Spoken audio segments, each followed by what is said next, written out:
Hello, y'all. Welcome. Welcome, welcome.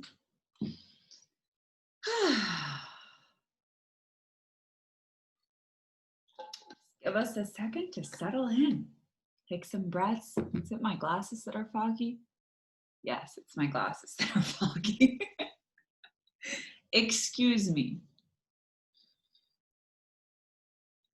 Okay, so just take a few deep breaths. I like to start any transmission or piece of content with us all taking a few deep breaths together, just so we can get in the zone, shake off anything we don't want to bring in for this time that we will spend together. All right, let's get everything prepped. Perfect. All right. So I know many of y'all will be catching the replay, and those of you who are here, welcome live. Tonight, it's night for me. We're going to talk about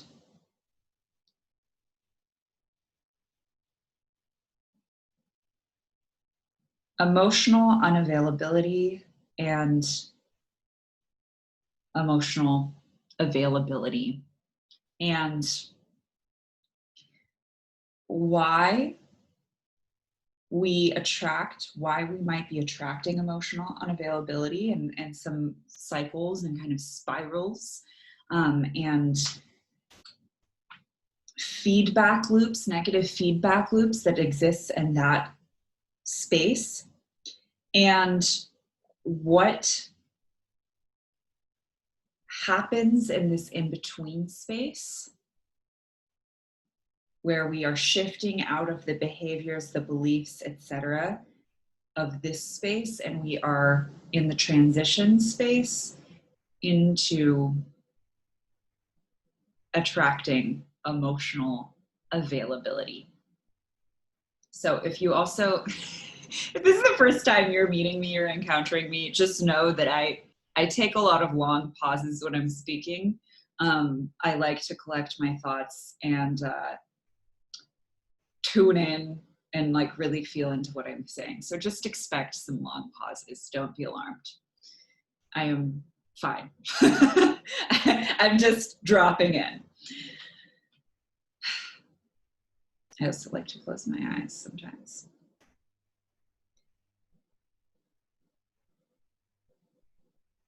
So here's the thing. As humans, we love challenge. We love challenge. In fact, challenge is something that we need for happiness, for well-being. We need challenge. Challenge is great because it helps us to feel engaged, right? It helps us, and engagement is a feeling present. And it helps us feel some sort of sense of progress and some sort of sense of accomplishment. So we love challenge. We also have a very interesting relationship with the unknown and uncertainty.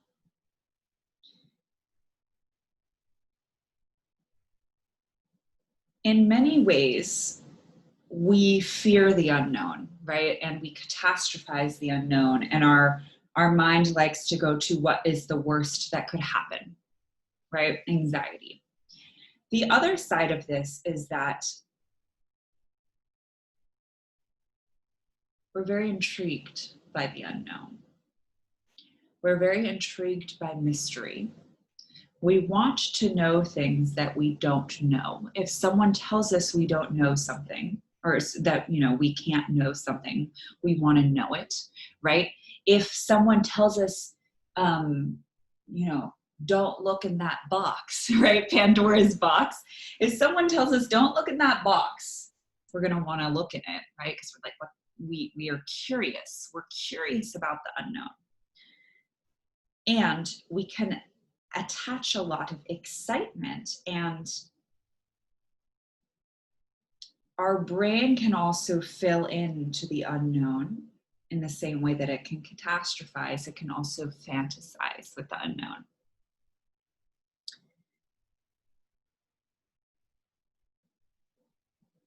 We desire, this is the next piece, desire, and this is something Esther Perel says, desire exists in separateness to a large extent, right? We can, of course, desire what we have, and that is being grateful, right? We're grateful for what we have. In a relationship, in a romantic relationship, the desire, the attraction is in the separateness, right? It's in, oh, here's how we're different, or here's the ways that I don't know you, or here's the ways that you're mysterious. Like, here's the parts of you that are uncertain to me. Here are the parts of you that are different from me. Here are the part that here I haven't seen you in so long. I miss you. I desire, right? Like the desire is the reaching across the separateness, as it is in the reaching across the separateness from between me and you, right? And intimacy is very much in the closeness and the togetherness. So we need both in relationships. So I want to introduce that because it's a foundational understanding for looking at people who are elusive, right? I love this term, the Byronic hero. So Lord Byron was a Romantic era English poet. He was a very fascinating figure. And he traveled all over the world. He was known for being, he had tons of lovers all over the world. He's very passionate. He was kind of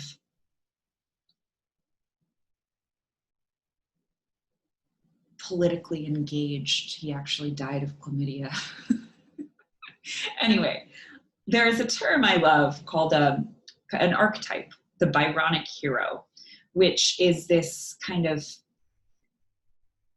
passionate, brooding, elusive, mysterious figure who, in a lot of our romantic lore, we romanticize this figure. So think about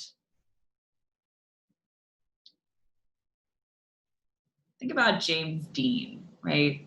It's like kind of sexy. The lack of, he's a little bit unavailable. He's a little bit brooding. He's a little bit like, There's something kind of unattainable about him. And that is his particular flavor of sex appeal, right?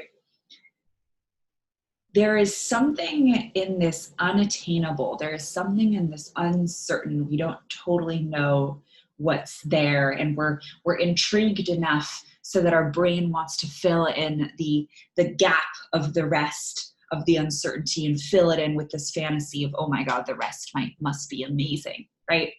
And because we don't know, we want to know. We're even more intrigued, right? So I want to lay all of this out to illustrate that our attraction to what is not totally available to us, it's not a personal character flaw. And we'll get into some other stuff. There's an and caveat to that. But it's understandable, right? On a human level, it is understandable. There's this person who, isn't always texting us back promptly, right? Like they're not always available. There are things about them when we spend time with them that they aren't sharing with us, right? They have an air of mystery, right? That their unavailability can have an air of mystery. So all of these elements we're describing aren't necessarily an unhealthy thing to experience an attraction to mystery, attraction to intrigue, right? Another thing we value about people who are not fully available to us is that we can conflate that with elevated social value, right? So like any commodity, there's the law of scarcity, like gold, right? Cryptocurrency. We like that we value these things that there is some scarcity around. Socially, we operate the same way, right? When someone isn't always available, our mind can fill in the blank that, oh, they are off on a yacht somewhere, or they have back-to-back meetings. They're so important. They're so important that they're not that available, right? Or they're not, oh, they're getting back to me between things, or whatever it is. So we can fill in a blank when someone is unavailable, and we're intrigued and we're excited and we're in this mode of excitement around them. We're going to fill in a lot of the blanks that we don't know in the realm of uncertainty with fantasy. So we might project elevated social value. We might project mystery and intrigue, right? Another thing is that in the realm of a challenge, right? It is deeply gratifying. It is deeply gratifying to be one of the few people who is invited into the inner world of someone who doesn't invite many people into their inner world and their inner thoughts and their emotions, right? So when we meet someone like that, who maybe there's a little bit of an emotional wall, they're like their schedule availability is limited, where we find them attractive, there's things about them that we're intrigued, so we're like, we want it to work, right? We want it to work, and we almost want to earn the place of being, as a challenge of earning an invitation into that inner world that not very many people get access to, right? So it taps on a lot of our instincts and our desires around scarcity, around challenge, around exclusivity, and around achievement, right? So to describe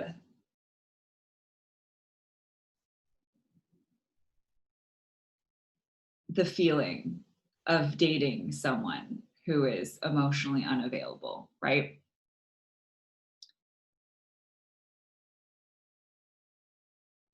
Some behaviors that we might exhibit around that, we notice, or we're like, oh God, it's where like maybe we are obsessively checking our texts. We're like, oh my God, are they going to text me? Maybe we are, they reach out to us periodically and we're like, oh my God, I got it, like, to ask if we're available, and we shift everything around to make ourselves available because we're like, oh my God, I don't know if I'm gonna, like, maybe they're not going to be available for another couple weeks again, right? Again, like we get into this power dynamic with them where it's almost like they are some coveted celebrity who we really want time with, right? Because that's what we're inferring in some way, is that though their time is valuable. And what we can get into is that we in turn then make our time less valuable because we're being kind of deferential to them, right? So what we get when we're dating someone who's emotionally unavailable is we're going to experience mixed signals. So I want to make this very clear, wherever we are experiencing mixed signals from someone, what we are experiencing is ambivalence.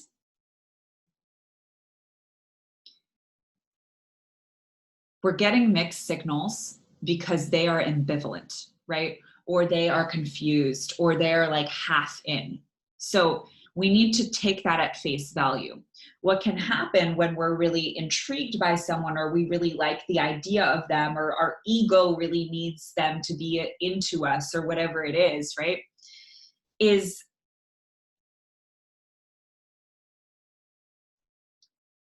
we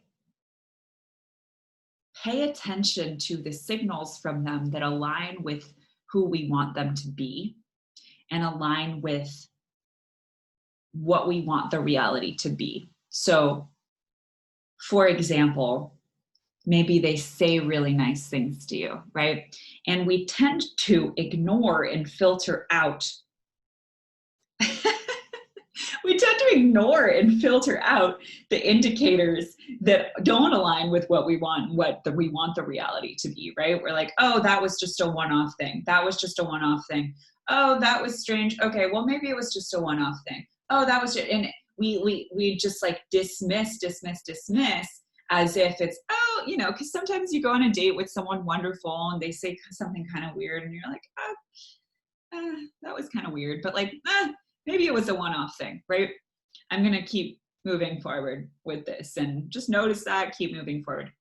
What we can do when we start to get really invested in someone who is emotionally unavailable for these reasons I described, we are elevating their perceived value in our eyes, right? Their perceived social value. And we want to date someone, we want to date people, we're attracted to people with elevated social value in whatever capacity that is, whether that is the success, whether that is the high standing in their community, whether that is, whatever it is. Because as we know, or if you've been in my world before, a huge part of attraction is admiration and respect. And a huge part of attraction too is, what is this choice of person and them choosing me? How does that elevate me, right? Or how can that elevate me? Or what does that do for me and my ego, right? Like, we can acknowledge that that is part of it, right? Ideally, it's not the only part of it, but it's also okay. It's okay to enjoy some of that, luster, if you will.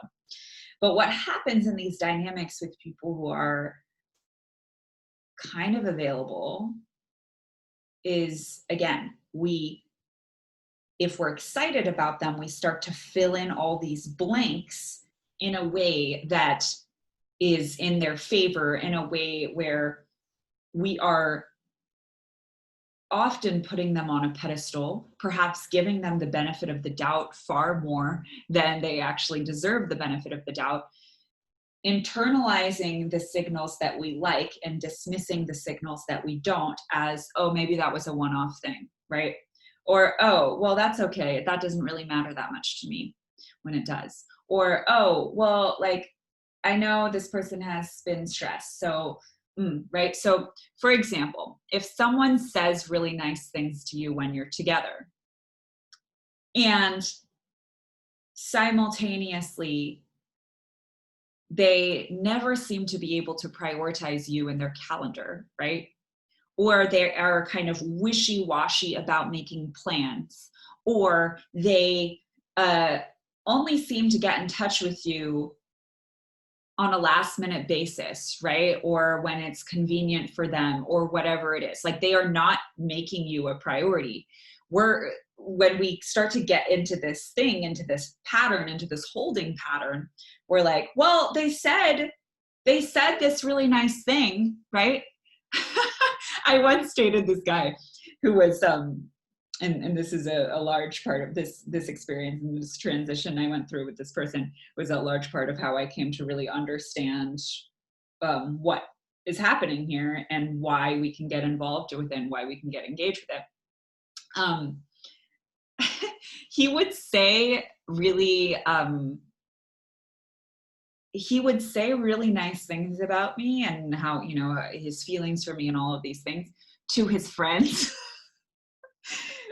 And then his friends would tell me, and then he would tell me by telling me that he told his friends. So there was always like this kind of buffer. And I really wanted this to work out, right? I was invested in this person. I really liked this person to the extent that I was, I was investing, right? I was investing time. The more invested we get, the more invested we are, right? So the less likely we are to backpedal because we're like, but I'm invested. I've already invested this much. Oh, okay, that thing. Well, okay, it just needs time. Okay, well, like we're still not connecting on this deeper level. They still haven't let me in on whatever. We're still not like expressing legitimate feelings and like being vulnerable with each other. Okay, well, maybe it just needs time, right? We justify.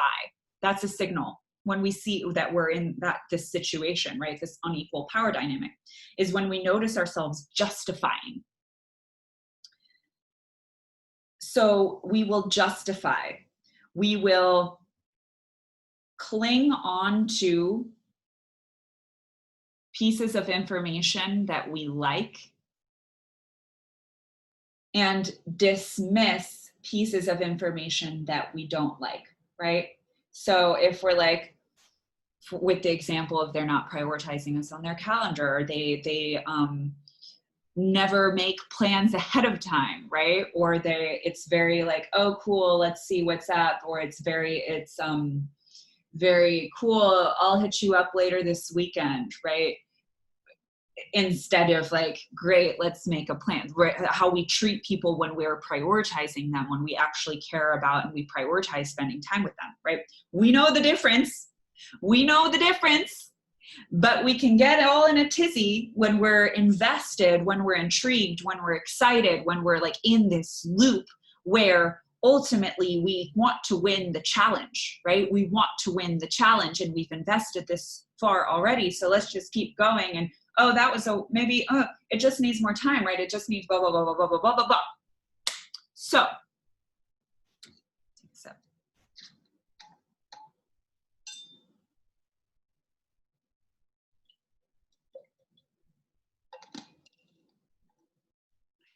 I put some of my powder, my supplement powder in here, and I'm like, that did not blend very well. If you saw that look on my face, I'm like, okay. Ooh. So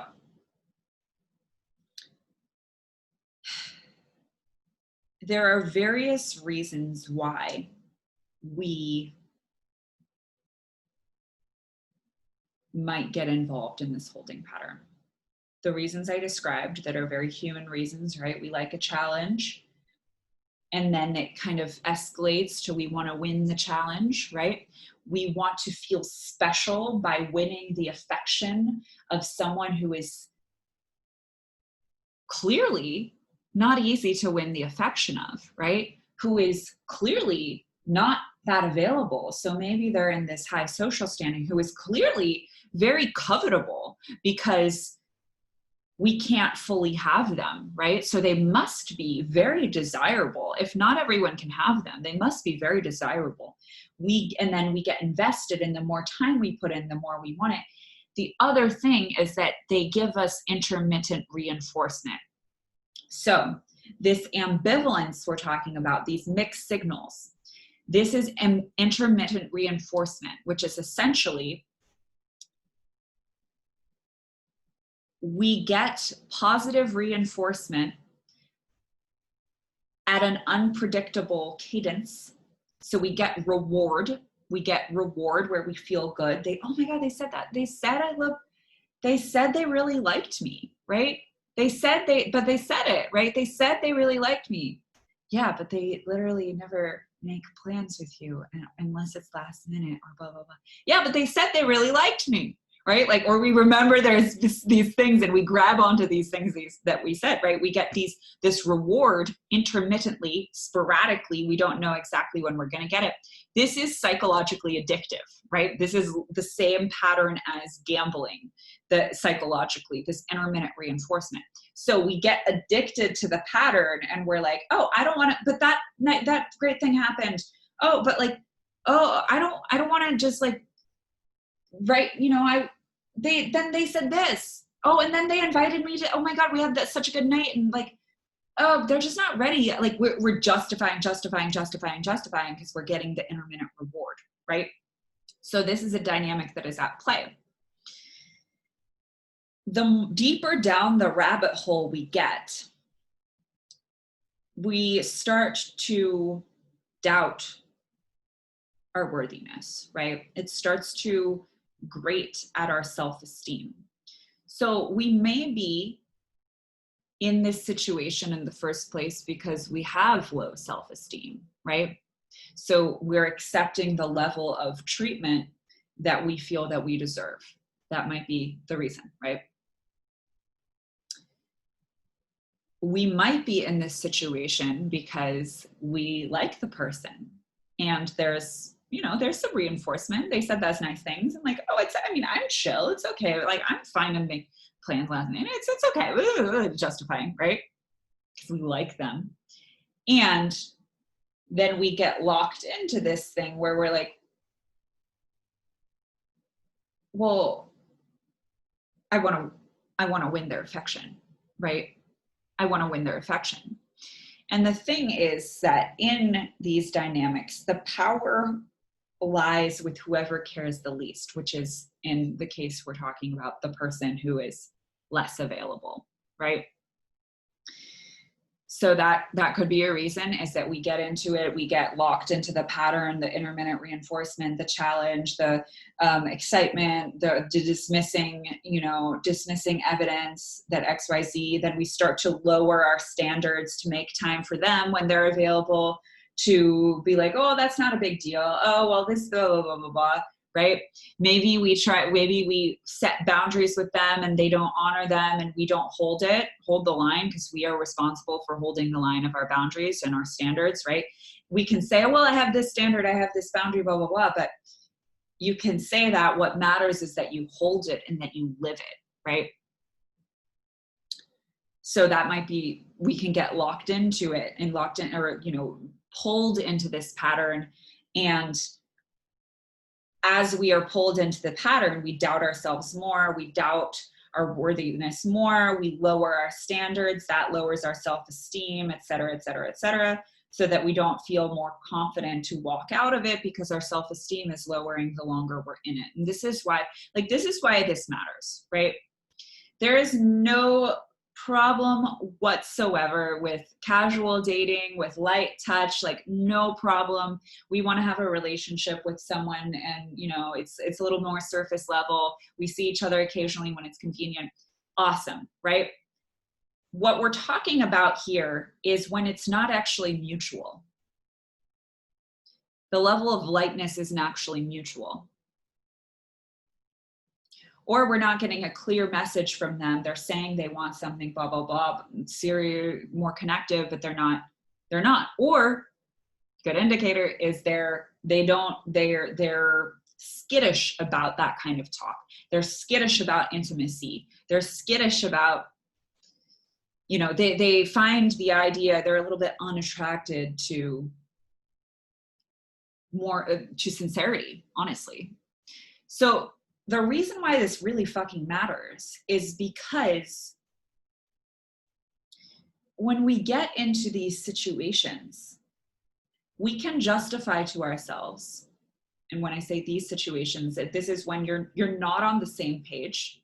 You're not on the same page. You want something more with them than what they're offering.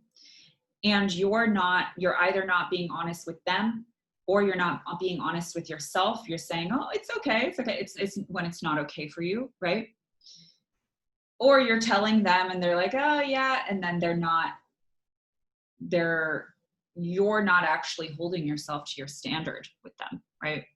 So maybe they say, oh yeah, well, we could head in that direction, right? Blah, blah, blah. It's kind of a cat and mouse thing. What I'm talking about here are these situations where it is anxiety inducing and it is an unequal power dynamic. And as we spoke to a little bit, there's a very close relationship between anxiety and excitement. Anxiety and excitement physiologically can feel very, very similar. So sometimes we mistake anxiety for excitement. So another reason why we might get involved in these situations is because we grew up in a household, or we've had experiences or past lovers or whatever it is, where that's how we saw love being, right? We saw, oh, love, connection comes with anxiety. We think that that's normal, right? And we actually are unattracted to someone who is available and has stable energy and consistency in their actions and integrity with their word and all of these things. We're like, oh, that's boring. Like, we think that we find excitement in the roller coaster, right? Because we think that that is how it is. That is what passion is. And we think that that is what excitement in dating is the not even knowing if they're ever going to text you back, right? When it's the reality is we can experience and create excitement and passion with safety and honesty and stability. And there's always going to be uncertainty. Trust me, there is always going to be uncertainty in relationships, right? So this brings me to our next reason. So as I said, we might get involved with this because it is what is familiar to us. Okay, sorry, I'm getting a little sidetracked. What I wanted to say is this fucking matters because it erodes your self-esteem. It is a gerbil wheel. It is a time suck. It is an energy drain.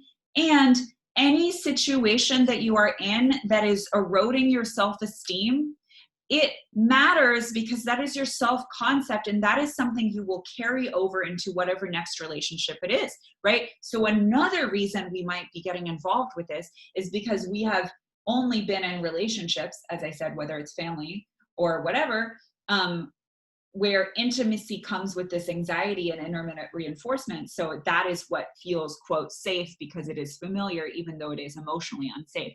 So the danger is whether we're coming to this, whether we're in this situation because of that reason or any of the other reasons, or we get sucked in because of the challenge and we like them, and then we get sucked into the intermittent reinforcement pattern or whatever it is. The longer we're in that situation, the more that is what feels like is normal. And the more that starts to affect our self-concept, which carries over into whatever we're going to do next, right? Like, we're going to have to untangle it. The way that I have described this for the girls in Magnetics Love School is we kind of developed this whole world together where we had these like different cities that meant different things. Like, we created this whole imaginary world with all the metaphors we were working with. The way we describe this is there are relationships where there's uncertainty and we don't totally know. And we're like, okay, like, I'm seeing if I'm into this. I don't know. Maybe this is a little casual in between place. Like, I don't know if I'm okay with it. Oh, maybe we were dating and now we're transitioning to being friends, but we're still kind of sleeping together. Like, I don't know. There's kind of uncertain, like, is that okay? And the way we described it is there is a waiting room that is like luxurious, and someone brings you a cocktail and you're like, oh, yeah, I can be in this unknown for a bit. I can explore this and feel good about myself, right? This might even build my confidence to be exploring this thing and being like, I don't know, right? I don't know. Let me feel this out.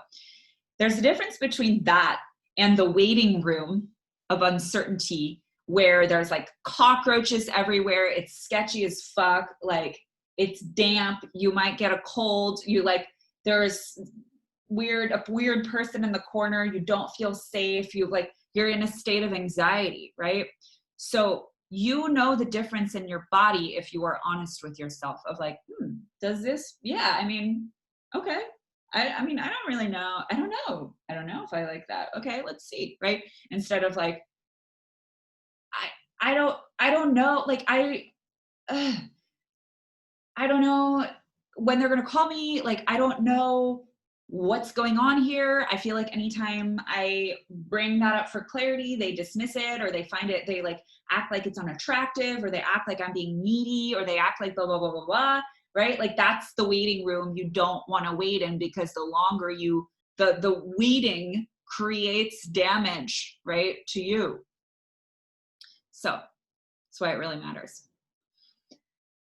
Another reason why we might be in that territory with someone, we might get pulled into this kind of relationship, is because we ourselves are not emotionally available. right? And there are various reasons why this might be. I know there was a time where I was not fully emotionally available, and I wasn't totally aware of it because I had been in a relationship, like a long-standing relationship that had ended, and like the ending of it was extremely devastating. Like it was, I mean, I was very heartbroken. So as I was dating other people, unconsciously, I was afraid to get really close to someone because I was afraid that that closeness would result in that pain. So what I realized in this very formative experience that I had, um, around emotional unavailability and understanding it, is like, for me in that instance, it was, um, pulled in because I really liked this person, and there was intermittent reinforcement and all of these things. And there was kind of a challenge and a mystery and all of these things, et cetera, et cetera. And like, I wasn't even sure if I wanted blah, blah, blah. Right. And ultimately what I realized is that I attracted that relationship, that non-relationship relationship, because I was a match to it, because I was afraid of intimacy, right? I was afraid to experience intimacy because I was afraid that it would result in pain, which is honestly why most people are emotionally unavailable for one reason or another, right? Sometimes people are not available for a relationship, right?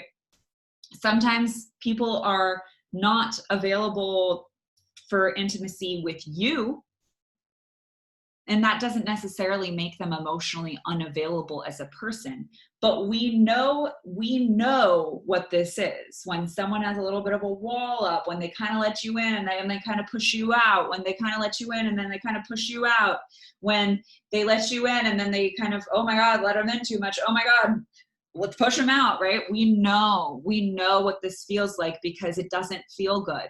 It doesn't feel good. So we can attract this because we are also emotionally unavailable, right? So I know for me at this point in my life, with this particular instance that I'm describing, I hadn't really realized that I was not that available, and that is why I attracted it. And, I obviously reflected and introspected, and various things happened and various things unfolded that helped me realize this. But essentially what we can do is that we might want intimacy, we might want that closeness and the connection, we might want, the feeling of engagement, and on it, like, healthy relationships are also challenging. There's challenge in it, and there can be a very fun challenge. You can challenge each other intellectually, right? All of these things these needs that we get met in an anxious way over here, we can also meet in a healthy way that is good for us and actually can expand us and be good for our growth over here, right? So when we're not fully when we're really afraid to get close to someone, we can attract people who are half available, because we perceive it to be a safe way to be engaged, right? We find it engaging. We're engaged. We're actually meeting the needs that we want to meet in connection, which is like engagement, challenge, passion, excitement, right? But we're meeting these needs in a way that is,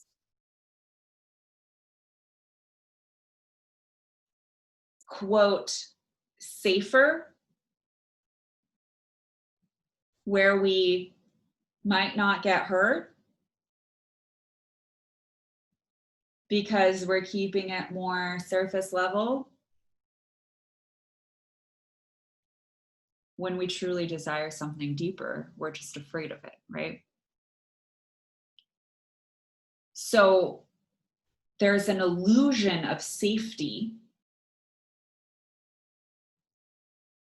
with someone who's always a little bit unavailable. if we're actually afraid of availability, right? Because availability means, whoa, really going into the deep with someone. And what could that mean? Could it mean, oh my God, could I get hurt like I did before? Could X thing happen like it did? Like we distract ourselves with this, and we create the illusion of, say, a connection with the illusion of safety. This is all unconscious, by the way. We create connection.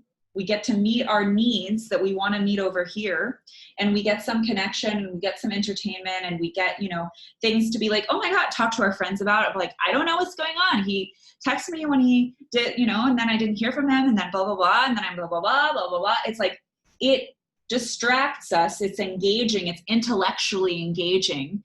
Well, it's like, well, it's not that serious. So like, I'm not running the risk of getting hurt like I would be over here. Again, this is unconscious. But you are. But you are. There's a story I tell my clients, kind of a little parable about these two farmers who are sitting on a porch. They're drinking moonshine. They're watching the sunset after a long day's work.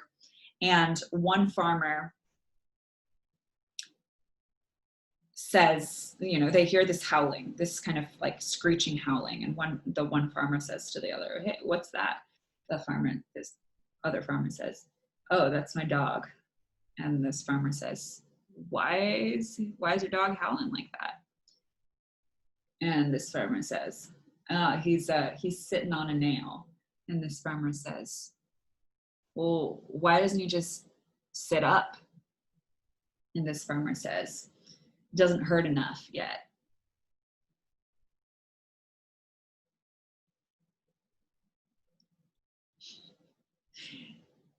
So I'm just going to let that sink in. The kind of hurt over here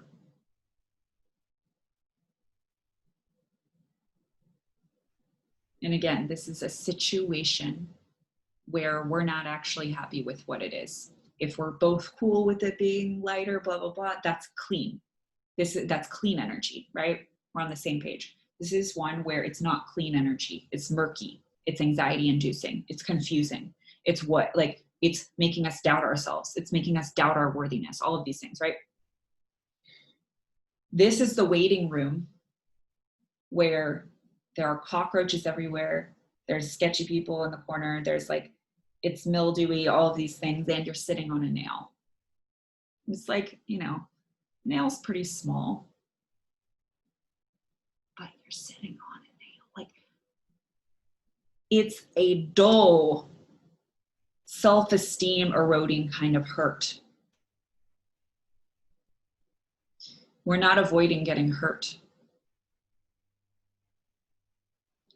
This illusion of safety from getting hurt, of oh, let me have this connection, meet all my needs that I want to meet in connection because I actually want all of these things, but I am not going to allow myself to have them because this equals getting hurt, right? Or maybe even our idea of relationship, this is our only known type of relationship, so we think that that's how it is. We think it's normal. This is, the pattern we talked about of the longer we're around this, the more we think it's normal. So we can stay in this because we don't actually believe that this is possible. Over here, it's clean energy, challenging, engaging, exciting, passionate, sexy, all of these things we want to experience in clean energy. We can repeatedly get into this because we don't actually believe that this exists. Or we don't believe that this gets to exist for us. It does. It does. It does. It does.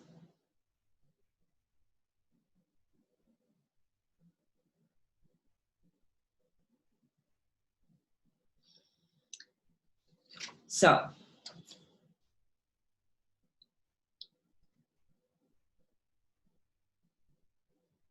it's important to understand all of these pieces of like what is happening and why you don't need to hang out in this waiting room.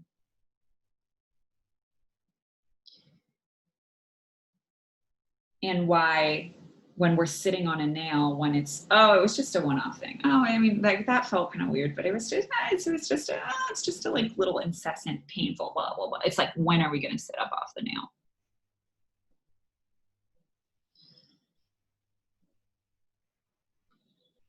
So here's the thing. We attract what we are being. You've probably heard that before and you're like, yeah, okay, yeah. But we attract ambivalence because we in some capacity are being ambivalent. Whether we become ambivalent within that, right? Where we're like, we're being ambivalent with ourselves.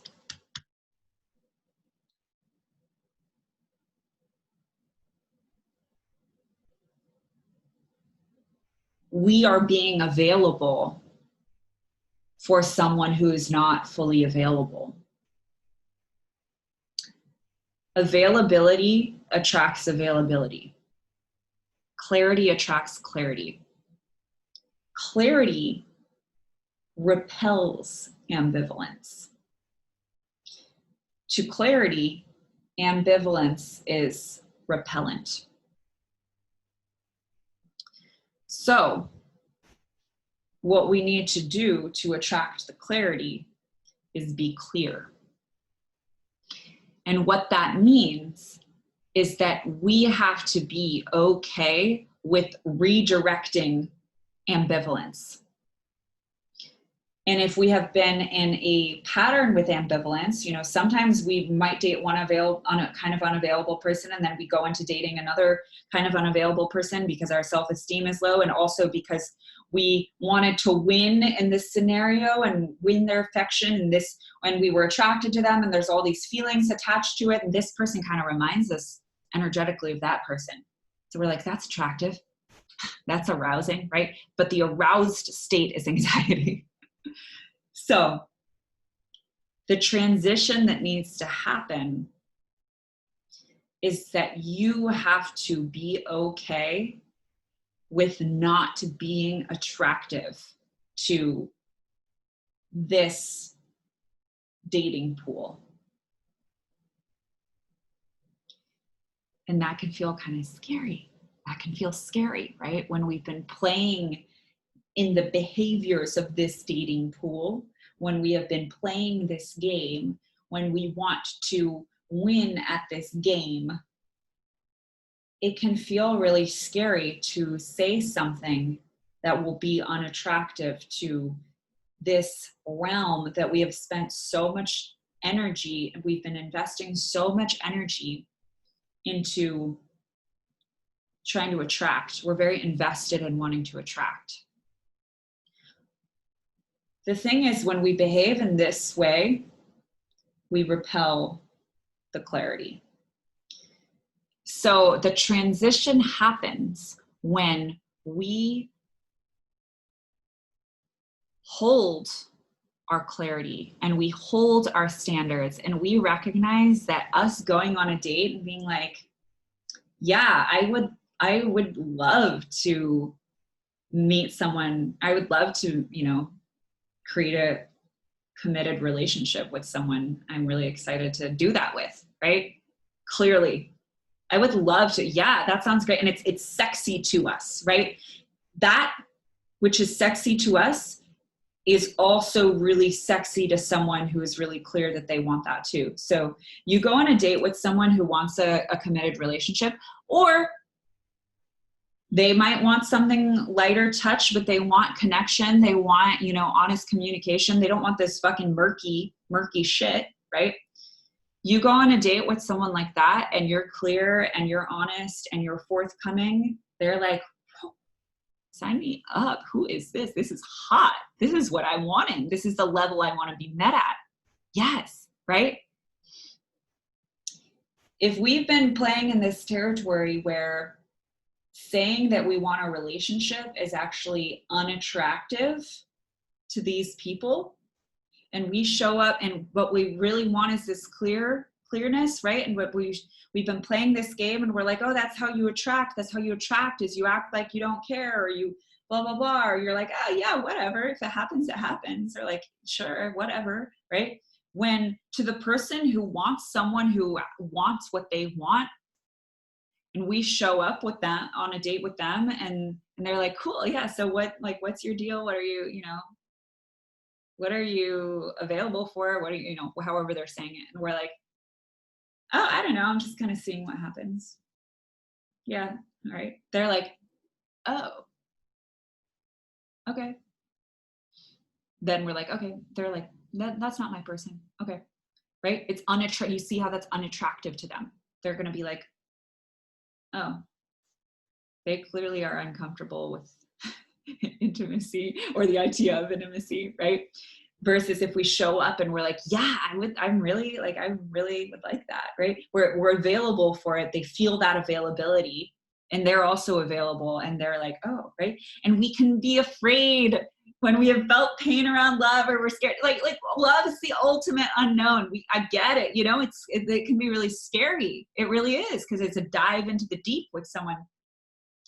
So it can feel really scary if we're coming from here when someone is really available.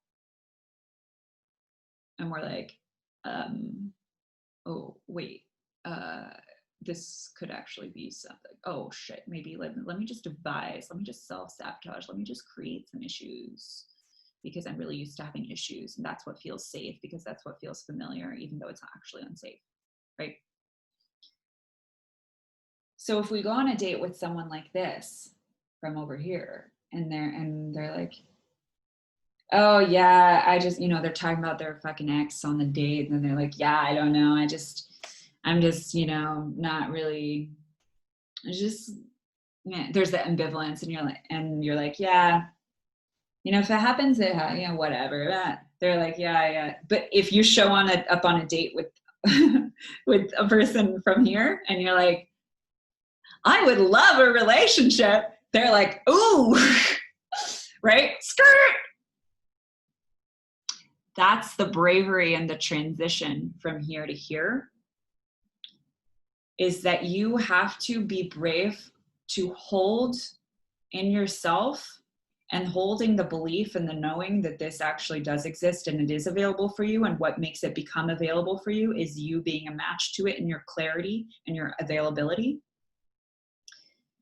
You need to be okay with not saying the thing that is going to be attractive for the people that you are used to trying so hard to attract and win the attraction and the affection of. So I'll give an example of this. I went through this transition, and I was dating this guy, and he was, I think I had met him on a trip, and then there was some, we had kind of stayed in touch. There was a dynamic that had occurred as a different version of me, right? A more ambivalent version of me had attracted him. And then we kind of stayed in touch, and there was some investment in the staying in touch and the time that passed and all these things, blah, blah, blah. We reconnect in the same space a while later, and I'm a different person, right? I'm kind of like available. I'm wanting this availability, but I am also wanting to win the affection of an attraction pattern that is familiar and that is in large part attractive to me because of all the reasons we described, right? So I remember this transition very clearly. It was a small micro interaction, and this is a great example of how every interaction you have counts, because it helps you practice, and it helps you shift your standard, right?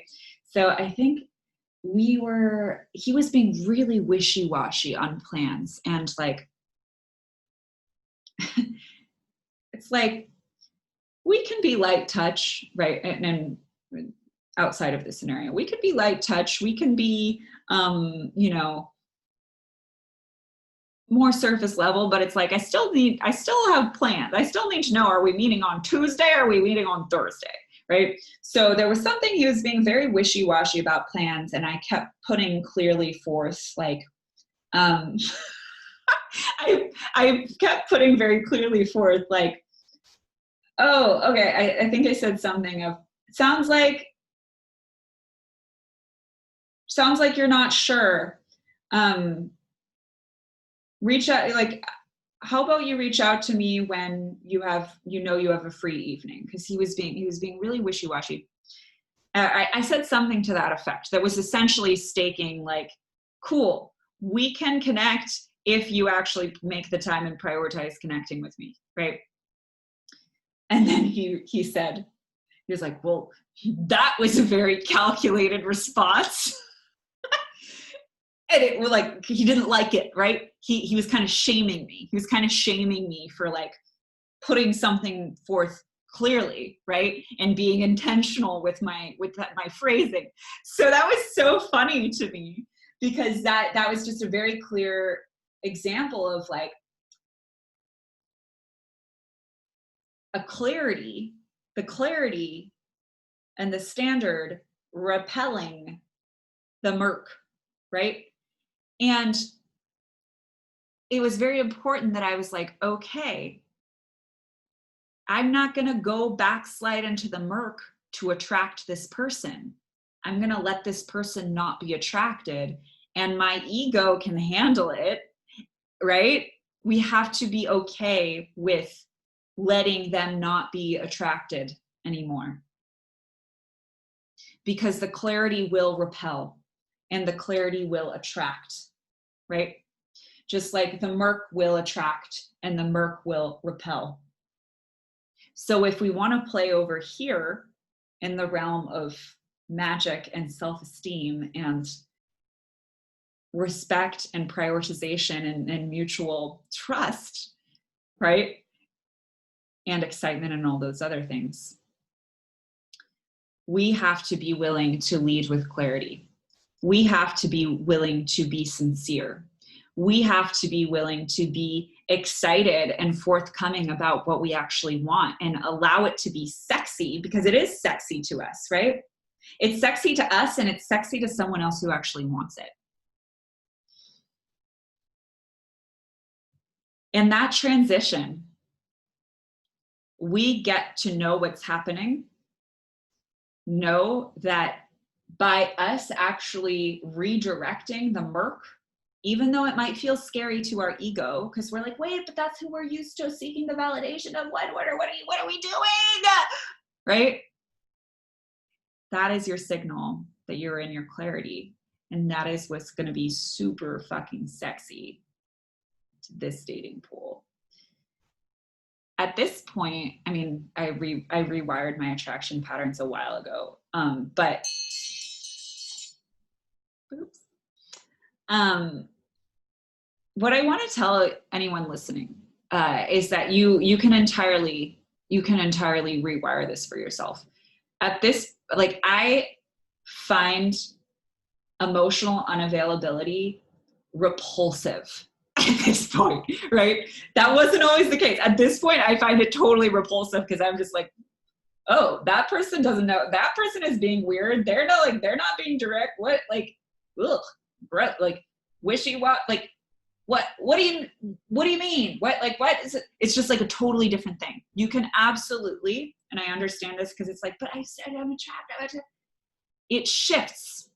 The more you reinforce with positive experience, you actually will find yourself repulsed by emotional, like, I am straight up, like, I am repulsed by emotional availability at this point. So it's entirely possible. It happens through your clarity, your behaviors, understanding what is happening so that you can extract yourselves from those situations, the bravery to redirect the murk so that you can attract the clarity, and the bravery to clear whatever it is that you either picked up in the murk that attracted you to the murk in the first place, to clear that, to heal that. And of course, the clear, available love is possible for you. And of course, you deserve it. And you get to show up for it, clearly wanting it, having it be sexy to you, because for people that it is also sexy for, it's fucking sexy for.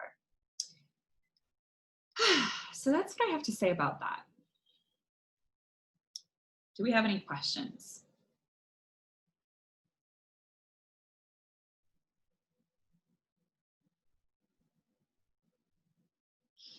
Oh, good. Oh, good. Yeah, I'm glad. I'm so glad that's resonating. Mm-hmm. Yes, I feel you. Yeah, it is the transition. It's the bravery, and it's the bravery in the in-between and believing that this is possible, because it is. And if you need to collect, okay, so how do you believe that it's possible? Collect evidence. Start collecting evidence. Start collecting evidence and aspiring to positive examples of relationships that you see, healthy examples of relationships you see. Start collecting evidence of people who are really attractive and clear and available and high integrity and all of these things. Start collecting and start creating and collecting experiences in this realm. The more you do that, it's also like worthiness work too. It's also healing work, really helps. I would say collect evidence, create and collect evidence, and really get clear on what you want. Take some time to really get clear on what you want and how you want to be met, and then hold that standard. Hold that standard, and you can do it one step at a time.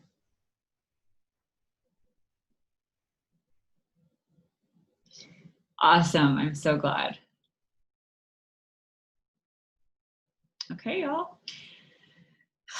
Well, enjoy. Let that sink in. And thank you so much for coming. And I hope to connect with you soon.